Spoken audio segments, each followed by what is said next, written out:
आज पीएस बरुआ में क्लास 4 के बच्चे इकट्ठे हुए हैं एक हिंदी की एक्टिविटी के लिए। हमने पाठ 2 प्यासी मैना पढ़ा।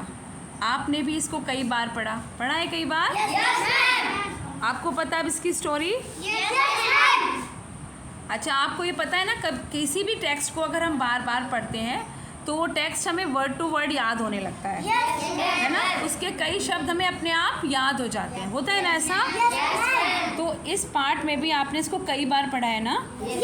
आज एक्टिविटी ये है कि मैं इसका एक पैरा पढ़ूंगी और उसके कुछ शब्द को छोड़ दूंगी, ठीक है?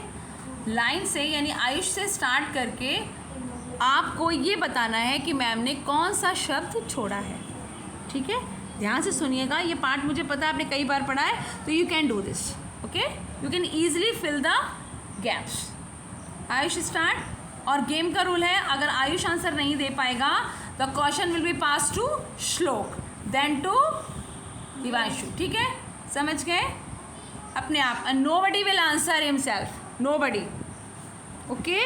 अपने आप कोई आंसर नहीं देगा, टर्न आने पर ही आंसर देंगे, ओके? आयुष रेडी? एक थी मैना, ओके, वह नीम के डैश में रहती थी। कोकल, नीम का पेड़ डैश में था। बगीचे में, बगीचे में एक डैश लगा था। नल, वेरी गुड। मैंने रोज बगीचे में डैश चुगती। दाना, वेरी गुड। और नल के पास डैश पीती थी। पानी पीती, वेरी गुड। केवल आपको वर्ड बोलना है, पानी पीती थी मैंने बोला है, तो आपको पानी बोलना है। एक दिन बड़ी डैश थी। आर्यन, नल, एक दिन बड़ी नल थी। एक दिन बहुत डैश थी, जो आजकल चल रही है। गर्मी, यस, वेरी गुड। एक दिन बहुत गर्मी थी, मैना को जोर की डैश लगी थी। प्यास, वेरी गुड। मैना उड़कर डैश के पास गई नल, और डैश आगे बढ़ाई। अब हिमांशु तो बहुत दिन से एब्सेंट थे, तो हिमांशु को पता ही नहीं कि मैना ने क्या आगे बढ़ाई, तो question will pass to Udit.